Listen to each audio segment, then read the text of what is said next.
अपने वरेण्य गुरु भ्राता इस कालखंड के प्रथम शिव शिष्य साहब श्री हरिरानंद जी को सादर आमंत्रित करते हैं कि वो मंचासीन हो और आध्यात्म के जगत में हमारा मार्गदर्शन करते हुए हमें आशीर्वाद दें कि हम उनके इस पुनीत संकल्प में सहभागी बन सकें। साहब श्री हरिरानंद जी। गुजरात के इस शहर में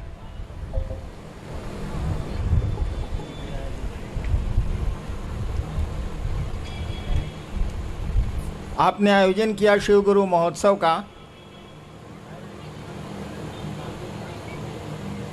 और मेरा सौभाग्य कि मुझको यहाँ आने का अवसर मिला, सुअवसर मिला।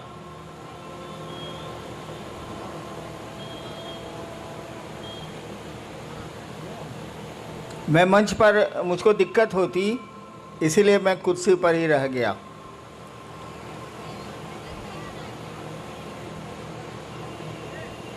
अब शरीर बूढ़ा हुआ ना भाई, 72 में घुस गया मैं, 72। 1990 से शिव कार्य हमने शुरू किया था बिहार की राजधानी पटना शहर से। वहाँ मैं दंडाधिकारी था पटने का।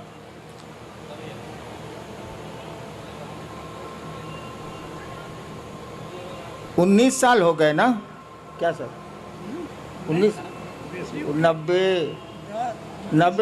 29 साल हो गए, 29 साल हो गए।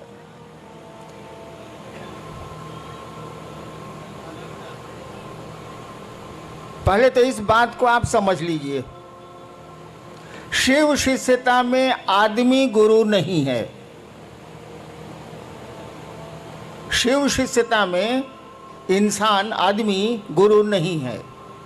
शब्द ही बोलता है शिव शिष्यता, यानी भगवान शिव की शिष्यता। यहाँ गुरु हम लोगों के हैं भगवान शिव। यहाँ किसी को गुरु मत मानिएगा, गुरु मत समझिएगा। शिव शिष्यता में सभी शिष्य हैं, सभी भाई बहन हैं। गुरु तो एक है, जो महादेव है, जो शिव है। और शिव गुरु महोत्सव या शिव गुरु चर्चाओं में उपदेश नहीं दिए जाते। यहां उपदेश नहीं दिया जाता। हम लोग अपने गुरु शिव की बात करते हैं, लोगों को बताने की कोशिश करते हैं कि वह जो महादेव है, वह जो शिव है, जिसकी पूजा इस देश के बड़े भूभाग में हजारों साल से हो रही है, जो घर घर का बाबा है। आप लोग भी जानते होंगे, बिहार में तो ये कहावत प्रचलित है, चंदा मामा सबके मामा, शिव घर घर के बाबा। शिव घर घर के बाबा, चंदा मामा सबके मामा। यानी बाबा तो वो है, और पोतों को और परपोतों को या फिर नीचे बाबा की संपत्ति में सुख भोगने का अधिकार है, भारत का कानून भी कहता है। और हम लोग ले भी रहे हैं, हवा उसकी, जमीन उसकी, पेड़ उसके, नदियां उसकी, समुद्र उसके, सब कुछ उसका, हम उसके, तो भोग भी रहे हैं। हमने कहा कि उसी बाबा से सीखने की कोशिश करो, तो उसी महादेव से सीखने की कोशिश की जाए। मैंने कोशिश की थी, आपको मंडल सर ने बताया कि 15 साल तक मैं भी बचपन से भटकता रहा। मेरे फादर एसडीओ थे, उनको खराब लगता था कि बच्चा मेरा, बड़ा बेटा है, श्मशान में घूमता रहता है। 15 साल भटकने के बाद तरह तरह की क्रिया, तरह तरह के लोग, तरह तरह के साधु, तरह तरह का घोरी। अफसर का बेटा था, छूट तो इतनी थी ही, और सम्मान भी था। एक दिन स्मशान में बैठ के मैं सोच रहा था कि इतने साल तो मैंने बर्बाद कर दिए, पढ़ाई भी छूटी, पढ़ाई में मन कम लगेगा, रात भर मसान में कोई रहेगा तो पढ़ेगा क्या हो।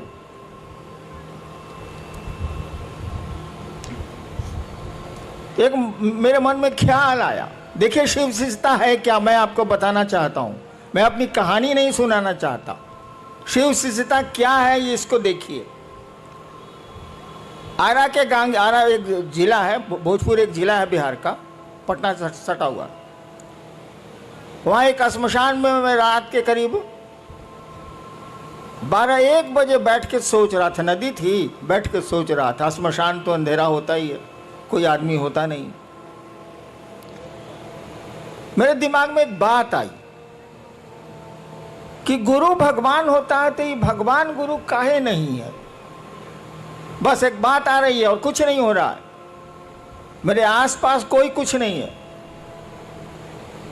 नदी है सामने, श्मशान का सन्नाटा है, अंधेरा। मेरे दिमाग में एक बात आ रही है, सभी कहते हैं कि गुरु भगवान होता है तो ये भगवान गुरु काहे नहीं। और हमने सोचा कि अब हम भगवान को गुरु बनाएंगे। अकेले बैठ के हम सोच रहे हैं भगवान को गुरु बनाएंगे। 1974, शायद बहुत लोग उसमें उस समय पैदा भी नहीं होंगे आप लोग।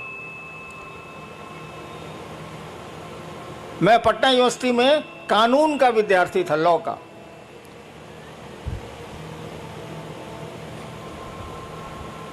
और जब मैंने सोचा कि मैं भगवान को गुरु बनाऊंगा तो भगवान की तो कोई छवि मेरे दिमाग में थी नहीं, मैं तो श्मशानी था। मेरे पिताजी मेरी माँ को कहा करते थे, वो बिहार के टॉपर थे, मेरी माँ को मेरे पिताजी कहा करते थे, अब दोनों नहीं है, कि जानती है मलकिनी, शिव को भगवान कहा जाता है भारतीय किताबों में। तो मैं गुजरता रहता था तो सुनता रहता था, हमको मतलब कुछ था नहीं। शिव को भगवान कहा जाता है, वह तो मैं अब मैं भी खुद समझा लूंगा कि शिव को ईश्वर कहा जाता है, महेश्वर कहा जाता है, क्या नहीं कहा जाता है, और ईश्वर को शिव कहा जाता है। लेकिन उस दिन मेरे दिमाग में कुछ नहीं था, खाली यही सुन रखा था मैंने कि शिव को भगवान कहा जाता है।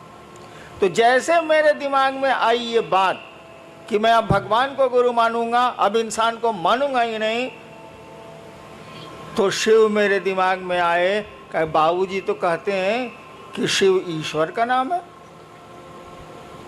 मैंने शिव को गुरु मान लिया उसी क्षण। नवंबर का महीना था, देखिए आज 30 नवंबर भी है, तिथि तो याद नहीं है, यही महीना था वो। और यहाँ तो ठंड पड़ती नहीं है, उस इलाके में थोड़ी ठंड आ गई।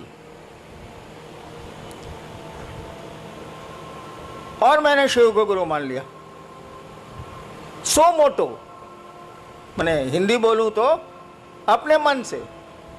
किसी ने हमको नहीं बताया, ना मैं जानता था कि शिव गुरु है, मुझको कुछ पता नहीं था, मैंने मान लिया। आगे की घटनाएं तो बहुत लंबी चौड़ी हैं। मैं ये आपको सुनाना चाहता हूं कि मात्र एक ख्याल, मात्र एक विचार मेरे मन में उठा था 1974 के नवंबर में। मैं कॉलेज का विद्यार्थी था और उस ख्याल पर मैं खड़ा रह गया, उस विचार पर मैं खड़ा रह गया। और आगे की घटनाओं ने ऐसा मोड़ दिया। आपको तो विश्वास भी है शिव पर। मैंने तो क्रिया खाई थी कि 3 काम मैं नहीं करूंगा। आप आसमान से उतरेंगे जैसा फोटो में दिखते हैं, मैं आपसे कुछ नहीं सीखूंगा। आदमी के रूप में आइएगा और कहिएगा मैं ही महादेव हूं, मैं आपसे कुछ नहीं सीखूंगा। और उसी समय ये क्रिया भी हम खाए थे। और तीसरी शर्त मैंने बनाई थी कि जब गुरु ही बदल लिया, जब मास्टर मेरा बदल गया, तो पहले का मास्टर साहब का पढ़ाई कौन सी पढ़ना है। और मैंने छोड़ दिया, छोड़ भी दिया, उसी क्षण से छोड़ दिया। आगे की घटनाओं ने मुझको 8 साल में बताया। 8 साल तक मैं चुप रहा, किसी से कुछ नहीं बोलता था। अरे डिप्टी कलेक्टर था, ये काम करना ही है, कचहरी जाना ही है, ये करना वो करना, वो करता था। अपनी पत्नी को छोड़ के मैंने किसी को नहीं कहा कि मैंने शिव को गुरु माना। 8 साल तक मैं चुप रहा। मुझको लगता था कि आदमी धोखा देगा तो उसको पकड़ के चारों गाड़ियों देंगे, सारा ये महादेव धोखा देगा तब क्या करेंगे, इसलिए मैं बोलता ही नहीं था कि ना बोल पे नहीं करेंगे। और मंडल सर ने बताया कि जब मैं मधेपुरा में मजिस्ट्रेट था और पुराने मित्र मेरे श्मशानी आए मिलने के लिए, तो उन लोगों ने कहा कि हमको मालूम है। हम कह रही साला हम तो जानबे ना, हम किसी को बोल भी नहीं किए, इसको कैसे मालूम है कि शिव गुरु है। तब उन लोगों ने बताया कि किताब में तो लिखा हुआ है कि शिव गुरु है। तब माथा पीटा, जब किताब में लिखा हुआ है कि शिव गुरु हैं, घर में लइका नगर में ढिढोरा, सारा महादेव घर घर का बाबा है, और तब कहाँ पर हुआ रहे हैं लोग भाई। अपने बाबा को गुरु मानेंगे, देखेंगे पढ़ाता है कि नहीं पढ़ाता है, नहीं पढ़ाता है तब कहेंगे कि साला नहीं पढ़ाता है, लेकिन वो पढ़ाता है, वो गुरुओं का गुरु है। जगत गुरु शास्त्रों ने उसको कहा है, विश्व गुरु कहा जाता है शिव को।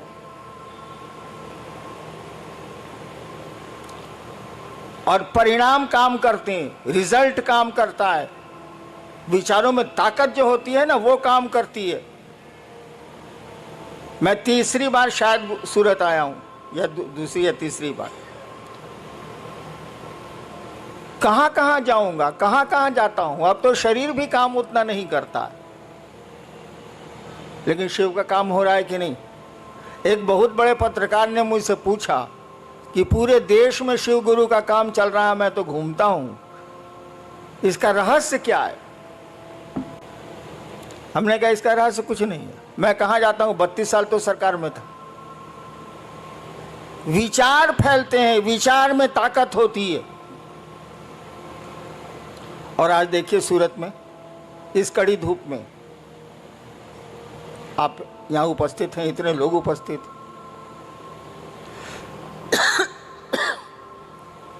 आइए देखते हैं कि आपने लिख के क्या भेजा है। ज़्यादा देर बोलूँगा तो मैं 4 महीने से बीमार हूँ, इसे बीच में ब्रेक दे रहे हैं। देखते हैं आप क्या लिख के भेजे हैं। जी, आर.के. यादव, इच्छापुर सूरत से। इनकी जिज्ञासा है कि रांची से नमः शिवाय करने के लिए बल दिया जा रहा है, क्या यह सही है? यदि सही है तो नमः शिवाय कैसे किया जाए, कृपया बताने की कृपा की जाए। शायद आर.के. यादव जी को मालूम नहीं है, लिखे हैं रांची से। रांची में पागल खाना भी है। एक कहानी है कि एक बार पंडित नेहरू जी जब प्रधानमंत्री थे तो गए देखने पागल खाना। उड़ती हुई खबर है, हम लोग सुना है। पंडित नेहरू जी जब प्रधानमंत्री थे भारत के तो गए कांके पागल खाना देखने, भारत सरकार का है ही तो एक पागल पूछा कौन है आप, उनसे प्रधानमंत्री जी से पूछा कौन है आप, तो कहा कि हम जवाहरलाल नेहरू प्रधानमंत्री भारत के। कहा हटते हैं कि नहीं यहाँ से, जे आता है यहाँ प्रधानमंत्री अपने को बोलता है, हटिए हटिए यहाँ से। यादव जी ने गलती कर दी, लिख दिया रांची से, तो वहाँ पागल खाना भी है। और रांची का लोग अमूमन जो कांके ब्लॉक है, कांके ब्लॉक में रहता है, हम उसी में पहले रहते थे, इसीलिए मेरा थोड़ा ढीला भी है। मैंने कहा है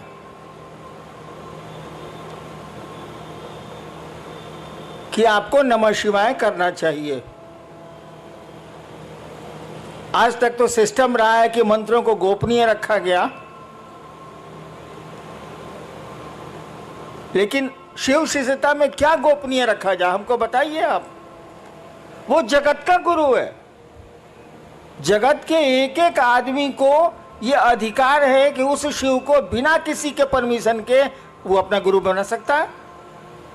विश्व गुरु है वो, तो उसकी चीजें कैसे गोपनीय रह सकती हैं? जिसके 5 चेला हो वो ना गोपनीय रखेगा, जिसका संसार ही चेला बन सकता है वो क्या गोपनीयता? तो हमने कहा कि आप नमः शिवाय करें, इस पंचाक्षर को करें आप, इससे आपके लौकिक कष्ट भी कम होंगे और थोड़ा मन भी आपका शिवगामी होगा, शिव की ओर चलेगा। नमः शिवाय करने का तो 2 ही तरीका है। एक, आप किसी माला पे कर सकते हैं 108 बार। दूसरा, सांस प्रश्वास भी एक माला है। माला कई तरह की होती है, कमल गट्टे की भी होती है, रुद्राक्ष की भी होती है, किसी चीज की हो सकती है, तुलसी की भी होती है। सांसों की माला भी माला ही है। हमारी आपकी सांस चलती है ना, ये 24 घंटे में 27,600 बार चलती है, जैसा मुझको याद है। यानी सांसों की भी माला है। सांसों की माला पर मंत्रों का आवागमन, मंत्र आए और गए, आवागमन देखा जाता है। तो नमः शिवाय जो आपका शिव का पंचाक्षर मंत्र है, आपके गुरु का मंत्र है, उसको सांसों पर चढ़ाइए नमः और शिवाय सांस से जाने दीजिए। ये आप जब याद पड़े 5 बार, 2 बार, 3 बार अपने गुरु को प्रणाम करिए नमः शिवाय से। खिचड़ी मत करिएगा। बहुत लोग करते हैं क्या कि सांस पर भी कर रहे हैं और माला पर गिनती भी कर रहे हैं। मैंने स्टेशन जाने के लिए एक टांग रिक्शा पर रखे, एक टांग बस पर रखे, साले चितरा नहीं जाएगा। हम बताइए, हमको अभी स्टेशन जाना है, कल जाना है स्टेशन, हम एक टांग रखें टेम्पो में, एक टांग रखे बस में, तो मेरा क्या हाल होगा? अरे कोई एक ही सिस्टम ना अप्लाई कीजिएगा। जब मन करे आप टेम्पो से जाइए, मन करे बस से जाइए, दोनों पर एक के साथ कैसे चढ़िएगा? ठीक उसी तरह से सांसों पर अगर मंत्रों का जप होगा, उसकी गिनती नहीं होती। गिनती तो किसी की नहीं होती। रुद्राक्ष के माला की भी गिनती नहीं होती, क्योंकि गिनती किया हुआ है, तो गिनती कुछ कर रहे हैं। अरे भैया 108 बार माला में डाला हुआ है ये बीड्स, इसको अंग्रेजी में कहते हैं दाना, तो उसको गिनती कौन सी कर रहे हैं? नमः शिवाय 108 बार, वो तो गिनती किया हुआ है। सांस आपकी गिनती की हुई है, ये 24 घंटे में इतनी ही बार चलेगी, तो गिनती नहीं करनी है। न माला पर गिनती करनी है, न सांस पर गिनती करनी है। अरे नमः शिवाय करना है, तो माला और सांस खिचड़ी मत बनाइएगा। एगो टांग टेम्पो पर, एगो टांग बस पर, ये माफिक चलवे नहीं बाबा, ये नहीं चलेगा। माला पर करिए, स्वतंत्र रूप से करिए, सांस पर करिए, स्वतंत्र रूप से करिए, और करिए तो माने मंत्रों में शिष्यानुभूति पढ़िएगा, मैंने लिखी है। मंत्रों में भाव प्रवेश आवश्यक है। यानी आप नमः शिवाय किए, सोच रहे हैं खिचड़ी पकी कि नहीं पकी, ये तो मंत्र जप नहीं हुआ। नमः शिवाय किया तो सोचिए कि अपने शिव को, नमः शिवाय का मानी क्या है? शिव को प्रणाम। नमः शिवाय किया तो सोचिए कि शिव को प्रणाम आपका मन कर रहा है। सोचिए, शरीर नहीं झुकाना है, हाथ नहीं उठाना है, मन आपका शिव को प्रणाम कर रहा है। दोबारा फिर नमः शिवाय करिए तो सोचिए कि मन आपका शिव को प्रणाम कर रहा है। इस तरह से 108 बार करिए। इस तरह से सांसों पर जपिए। सांस पर जपिएगा तो याद पड़ जाएगा, उसमें दिक्कत नहीं है। लेकिन माला जैसे कीजिएगा, खिचड़ी याद आने लगेगी, चोखा याद आने लगेगा, अचार याद आने लगेगा। इसीलिए सोचिए कि नमः शिवाय का अर्थ होता है शिव को प्रणाम। आपका मन शिव को प्रणाम करे, तब नमः शिवाय का अर्थ हुआ। नहीं तो नमः शिवाय का क्या अर्थ? नेक्स्ट। मुंबई से भाई उर्वेश, इनकी जिज्ञासा है कि शिव भगवान और शिव गुरु में क्या अंतर है? कोई अंतर नहीं है। भगवान शिव और शिव गुरु में क्या अंतर है? महाकाल और महादेव में क्या अंतर है? अघोरेश्वर और शिव में क्या अंतर है? अरे एक ही सत्ता के कई काम हैं, इसीलिए कई नाम हैं। सत्ता तो एक ही है। मैं ही हूं, मैं एक हरिनारायण। मैं सरकार में ज्वाइंट सेक्रेटरी भी था, गाड़ी भी अच्छी चलाता हूं, पिस्टल भी बढ़िया चलाता हूं, तो आप कहेगा कि एक बार मैं गया था सीवान, तो गाड़ी खुद चला रहा था, एडीएम था उसमें पटना में। मैं सीवान गाड़ी बैक कर रहा था, बाजार का दिन था, कुछ महिलाएं थी, हमको कोई चिंता, गांव कितना जाते हैं हम। तो पीछे से किसी महिला ने कहा, ए ड्राइवर साहब लौको तो नहीं खे। हमारा साथी बगल में बैठा हुआ था कि है बॉस, आपको तो एडीएम से ड्राइवर बना दिया, तो जैसा काम कीजिएगा वैसा ही नाम न होगा। तो शिव गुरु और शिव भगवान शिव या कोई शिव का जो रूप है, सभी रूप उन्हीं के हैं, उसमें कोई फर्क नहीं पड़ता है, काम अलग अलग है, सो दिमाग में रखिएगा। गुरु से मांगिएगा तो जो चीज़ आपको आपके लिए गड़बड़ हो जाएगी भविष्य में वो नहीं देगा। महादेव से मांगिए तो लोग की शक्ति दे दिया ना, रहा न कोई रोवन हरा। क्या मांग रहे हैं, किससे मांग रहे हैं, एक ही आदमी वो। गुरु से मांगिएगा तो वही देगा जो आपके लिए शुभ होगा। महादेव से मांगिएगा तो मांगिए, वहाँ पहुँच हो गई तो जो मन करे सो ले लीजिए, लूटा जाइए चाहे लूट लीजिए। महाकाल से मांगिएगा तो उतना किसी से दोस्ती करता है ना दुश्मनी करता है, कालनी संगी होता है, उसकी संगति किसी से नहीं होती है। कहा जाता महाकाल तेरी दया भी छलना है। महाकाल से दया मांगिएगा तो वो छल देंगे। कहे काल किसी का दोस्त होता ही नहीं, न किसी का दुश्मन होता है न किसी का दोस्त होता है। सत्ता तो वही एक ही शिव हैं, वही ज्ञानदाता के रूप में गुरु हैं, वे ही महाकाल हैं, वे ही सब कुछ। नेक्स्ट, ये सूरत पांडेसरा जगह है, भाई आशीष सिंह हैं, इनकी जिज्ञासा है कि आओ चलें शिव की ओर, इस पंक्ति का भावार्थ समझाने की कृपा करें। भावार्थ, शब्दार्थ नहीं बुझा रहा है। एक बार ऐसे ही हमने बोल दिया था, कैद मांगी थी रिहाई तो नहीं मांगी थी। अब चर्चा में इस पर जिज्ञासा हो गई हमको कि इसका क्या अर्थ हुआ। हमका महाबकलोल है सब। अरे कैद मांगी थी, मैंने जेल मांगा था, इस साल हमको छोड़ कर दिया, ये पूछना क्या है। कैद मांगी थी रिहाई तो नहीं मांगी थी। हम कहा था कि महादेव से कहा है कि हमको बांध के रखिए अपने शिव भाव में, आप छोड़ देते हैं तो धरती हमको पेड़ देती है, इसीलिए कहा था कि कैद मांगी थी रिहाई तो नहीं मांगी थी। ठीक उसी तरह से मैं एक दिन चर्चा करके उठा,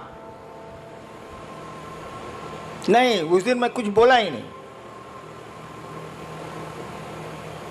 अचानक हमने कहा किसी को कुछ कहना है तो कोई कुछ नहीं बोला, तो हमने कहा हमको कुछ कहना है, और हमने एक शब्द कहा था, एक वाक्य कहा था, आओ चलें शिव की ओर।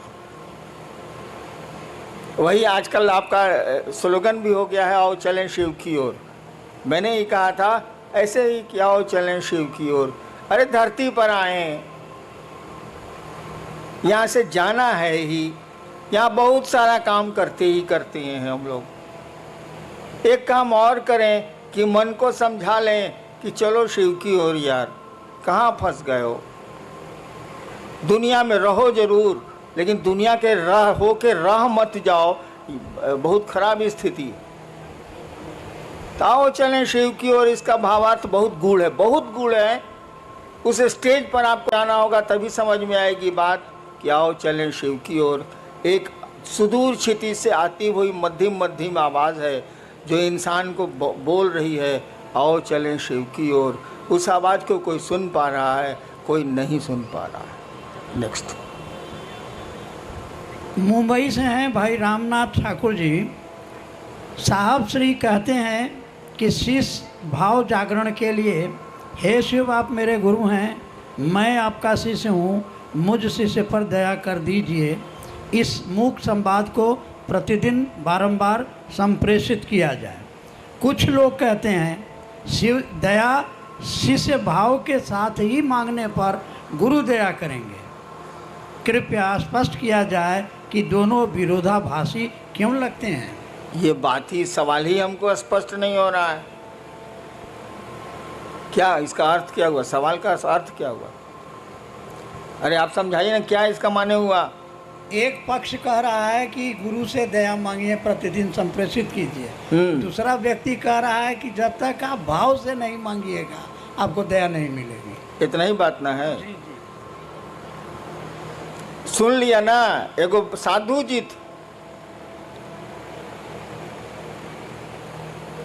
तो उनको गांव वाला लोग बुलाया कि आइए, बड़ी दिन से आप गांव के बाहर रहते हैं पहले के ज़माने में, आज गांव में के आपके सम्मान में एगो प्रीति भोज देंगे, मैंने खाने पीने वाला प्रीति भोज। आप नहीं दे रहे हैं हमको, लेकिन उस साधु को दिया था। आया तो साधु आया तो कुछ तो सवाल जवाब होबे न करेगा। तो कुछ लोगों ने पूछा कि बाबा बताइए, भगवान है कि नहीं है? तो साधु बोला कि कौन लोग कहते हैं कि भगवान है, जरा हाथ उठाएं। तो हाथ उठा कुछ। कहा कौन लोग कहते हैं कि भगवान नहीं है? वो लोग हाथ उठाए। तो कुछ लोग हाथ उठाया। कहा कि आप लोग दोनों आपस में समझा लीजिए, हम जाते हैं। तो दो तरह का बात, तब दो तरह का बात है, दोनों आपस में समझा लीजिए, हमारी क्या जरूरत है भाई साहब? क्या सवाल है? वही है कि दया के साथ अरे बेवकूफ, वो सब आपको नहीं बोल रहे हैं हम भी वही हैं, प्रश्नकर्ता को बोल रहे हैं। अरे भाव क्या है भाई? पत्नी का भाव है आप में, पुत्र का भाव है आप में, पिता का भाव है आप में, है? मेरा का भाव है कि आपकी चप्पल कहाँ है, आपकी पॉकेट में पैसा कितना है, आपका घर कहाँ है, घर कौन सा है, सब पहचानते हैं आप। पैसवा नहीं बोल रहा है कि ये भैया ये भैया ये भैया हम 502 रुपया बनी। आप जानते हैं कि 502 रुपया मेरे पॉकेट में है, इसीलिए कि आपका पैसा है वो। एक चीज होती है विचार, एक चीज होता है भाव। विचार दिमाग से उठते हैं, थिंकिंग है विचार, थॉट है।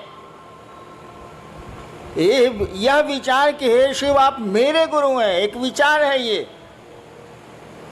लेकिन देखिए वाक्य में हे शिव आप मेरे गुरु हैं, ये मेरा आपका छिप रहा है। जहां मेरा सामने आया कि मेरे गुरु हैं, तब फिक्र हो जाएगी कि मेरी चप्पल कहाँ है, मेरा महादेव कहाँ है।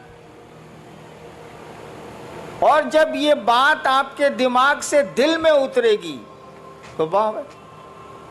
भाव कुछ नहीं है बाबू, जो बात दिल से उठती है वो भाव है, जो बात दिमाग से उठती है वो विचार है, और कुछ नहीं है।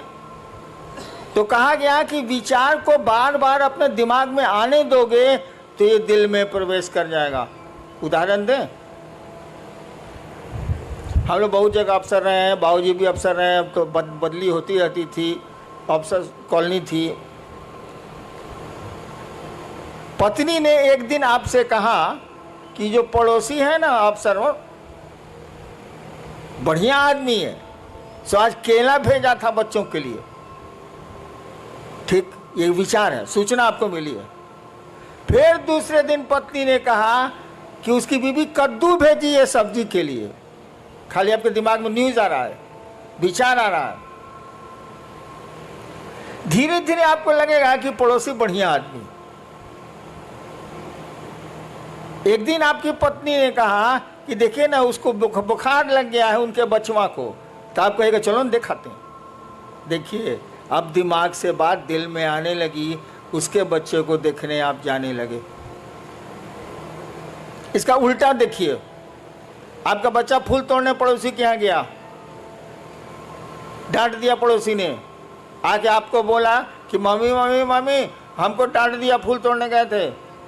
ठीक, एक सूचना आपको मिली, एक विचार आपके दिमाग में घुसा। फिर दूसरे दिन ऐसा ही कुछ हुआ, फिर तीसरे दिन ऐसा ही कुछ हुआ। 5 दिन के बाद आपको मालूम हुआ कि वो स्कूटर से जा रहा था, उलट गई स्कूटर, टांग टूट गया। आपके बाद ठीक हुआ साले, ठीक हुआ साले। देखिए अब दिमाग से, अखबार का न्यूज़ नहीं है ये, अखबार में रोज एक्सीडेंट होता रहता है, आप कहाँ कुछ सोचते हैं। यानी आपके दिल में बात आ गई, अब ये दुश्मनी का भाव पैदा हो रहा है। वहाँ दोस्ती का भाव पैदा हो रहा था, यहाँ दुश्मनी का भाव पैदा हो रहा है। तो भाव कुछ नहीं है, जो बात दिल से उठती है वो भाव है। शिव मेरे गुरु हैं, ये बात अगर दिल से उठती है तो ये भाव है, अगर दिमाग से उठती है तो ये विचार है। जब तक भाव में नहीं जाएगी ये बात, कहा ही जाता है कि आध्यात्म की किसी भी गाड़ी का पेट्रोल भाव होता। शास्त्र हमारे कहते ही हैं, भावेन लभते देवता भावेन देव दर्शनम। शास्त्र कहते हैं भारत के कि भाव से देवता मिलते हैं, भाव से देवताओं का दर्शन होता है। तो आध्यात्म की कोई गाड़ी का पेट्रोल भाव ही है, विचार नहीं। शिव मेरे गुरु हैं, ये विचार रिजल्ट नहीं देगा, लेकिन जब मन में बैठ जाएगी बात कि शिव मेरे गुरु हैं, मेरा गुरु है, वो रिजल्ट आने लगेगा। नेक्स्ट जिज्ञासा नहीं है, एक निवेदन है। मध्य प्रदेश से रीवा से भाई अशोक आप लिख रहे हैं कि आज 3 साल से रीवा वो सिद्धि जिला में महादेव का काम हम लोग कर रहे हैं। एक तरफ से शिव को गुरु मान रहे हैं और एक तरफ से लोग छोड़ रहे हैं। हम लोग आशीर्वाद लेने आए हैं कि रीवा व सिद्धि में महादेव का काम बढ़े। साहब आशीर्वाद। एक तरफ से लोग मान रहे हैं, एक तरफ से छोड़ रहे हैं। मैं महादेव का काम 40 साल से कर रहा हूं। महादेव करा रहा है, हम कल करेंगे। कितने आए कितने गए। अंग्रेजी में एक कविता है, men may come and may go, men may go. लोग आते हैं जाते हैं, but I go on forever. मैं जाता हूं तो हमेशा के लिए जाता हूं। तो किसकी चिंता करोगे, कौन आया कौन गया। महादेव की दया जिस पर हुई वो रहेगा। हैं लोग कि नहीं मेरे साथ। मैं इनका विद्यार्थी था कॉलेज का 67 में। यही जो मंडल जी पढ़ रहे हैं जिज्ञासा, इनको मैं ज़बरदस्ती, उस समय शिव गुरु नहीं थे मेरे, ज़बरदस्ती एक दिन श्मशान ले जाता था और दूसरे दिन कब्रिस्तान ले जाता था। 1 साल कंटिन्यूअस। जबकि मेरे प्रोफेसर लेक्चरर थे, मैं विद्यार्थी था इनका फर्स्ट ईयर का। इनको मैं ही पकड़ के ले जाता, चलिए मसान। तो जिसको टिकना है वो टिकते ही हैं, जिसको नहीं टिकना है उसको कितना टिकाओगे। हाँ, महादेव से दया जरूर मांगो कि सभी टिकें, सभी रह जाएं, कोई छूटे नहीं, कोई टूटे नहीं। कोशिश तो हम लोग यही होनी चाहिए। करो, आगे बढ़ो। भाई मनोज सिंह है सूरत से। क्या शिव को गुरु बनाने के उपरांत भी पारंपरिक गुरु दीक्षा लेना आवश्यक है? किसी भी अनुष्ठान या मुहूर्त में लोगों द्वारा पारंपरिक दीक्षा द्वारा शरीरधारी गुरु द्वारा गुरुमुख होने का दबाव बनाया जाता है। भाई मेरे भी बिया में बनाया था। आप यही नहीं कह रहे हैं, कोई सब अनुष्ठान करने के पहले पंडित मैंने कहा जाता है कि आपके गुरु कौन है। मेरी शादी है स्टेट में है, चली गई पत्नी मेरी शादी में भी यही हुआ था। स्टेट का पंडित था, पंडित जी थे बेचारे, मर गए, कहा हम था बोले आपके गुरु बउआ जी कौन है। तो हमारी तो बोली तो भाई सिवान वाली थोड़ी खराब है। हमने कहा कोई साला मेरा गुरु नहीं है। तो लोग बका गया कि लड़का है ब्याह के मंडप पर बैठा हुआ है, कहता है कोई साला मेरा गुरु नहीं है। तब मेरी पत्नी से पूछा, उसमें पत्नी हुई नहीं थी, वो होने वाली थी 2 घंटे के बाद। पत्नी से पूछा कि आपके गुरु कौन है, बोले कोई नहीं। तो पंडित जी बोले कि चलिए शिव को गुरु मान लीजिए। हम कहा मैं नहीं मानूंगा। पत्नी ने कहा हम मान लेंगे। इसीलिए बाद में कहती थी कि आपसे हम सीनियर हैं। हम कहा तुम ब्याह करने के लालच में मानी हो, हम लालच में नहीं माने। हाँ, तो हम बिना गुरुए के ब्याहो कर लिया, तुम इसी की चिंता में पड़े हो जी। बट इससे बड़ा कोई अनुष्ठान होता है ब्याह से ज़्यादा बड़ा? मस्ती करो, कहो कि शिव मेरे गुरु हैं, दीक्षा की क्या जरूरत है? गुरु की दया ही दीक्षा होती है। दीक्षा का मानी समझते हो यार जी? एक कई लोगों की ये जिज्ञासा है, जिसमें मुंबई कल्याण से हैं भाई सुनील मौर्य। तो शिव को गुरु बनाने के बाद भी कठिनाइयाँ पीछा नहीं छोड़ रही। इसकी क्या वजह हो सकती है? एक तो आप नमः शिवाय अगर ठीक से करते हैं, 108 बार अगर माला पर करते हैं, माला 108 की होती ही है, या टुकड़े टुकड़े में सांस पर नमः शिवाय से अपने गुरु को प्रणाम करते हैं, तो बाधाएं कम हो जाएंगी, कठिनाइयां कम हो जाएंगी। नमः शिवाय आपके कष्टों को कम करने की का बहुत सुंदर मेडिसिन है, औषधि है वो, उसको करिए। और जहाँ तक कठिनाइयों का सवाल है, जान लीजिए इस जगत में कोई आया है तो उसको ज़िंदगी में अच्छी खराब दोनों सड़कें मिलनी ही मिलनी है, कोई उपाय नहीं है। आपकी ज़िंदगी के रास्ते उबड़ खाबड़ मिलेंगे ही मिलेंगे, अच्छे 4 लेन भी मिलेंगे उसमें, लेकिन ज़्यादा खतरा यही है कि उसमें उबड़ खाबड़ ही रास्ते मिलेंगे आपको ज़िंदगी में। चलना तो पड़ेगा ही पड़ेगा। होशियारी इतनी ही है कि सवारी बढ़िया कर लीजिए। अगर ट्रैक्टर से जा रहे हैं उबड़ खाबड़ में तो कमर टेढ़ी हो जाएगी, स्कॉर्पियो से चले जाइए तो कमर नहीं टेढ़ी होगी, खाली जर्क महसूस होगा। तो ज़िंदगी के रास्ते तो उबड़ खाबड़ मिलेंगे, सवारी ठीक कीजिए, शिव की सवारी लीजिए, जर्क तो उसके बाद भी महसूस होगा लेकिन कमर टेढ़ी नहीं होगी। रास्ते नहीं बदले जा सकते, सवारियां बदली जा सकती हैं। शिव की सवारी ले लो, शिव यान ले लो, यान माने सवारी, शिव यान ले लो, वायुयान, शिव यान ले लो, निकलते चलो निकलते चलो। थोड़ा बहुत तो जर्क लगता ही लगता है, अच्छी सड़क मिलेगी तो नहीं लगेगी। जीवन में कठिनाइयाँ आएंगी ही आएंगी। धरती पर जो भी आया है आज तक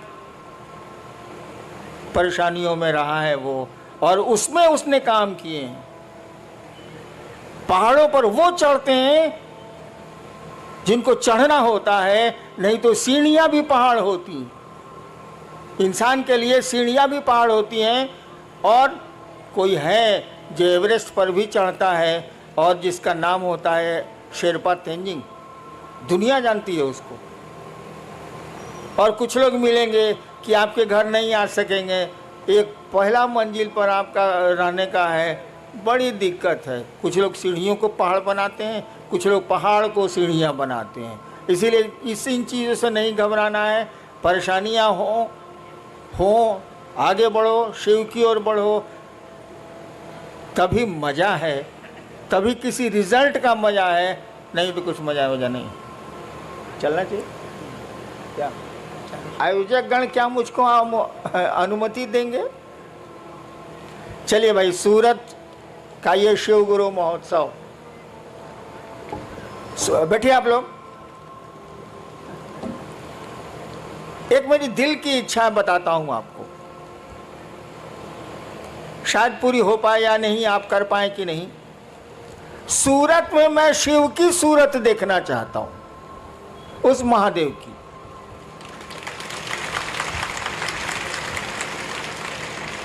जैसे सोमनाथ है ना, सूरत में भी मैं शिव की सूरत देखना चाहता हूं, लोगों के दिलों में शिव को देखना चाहता हूं।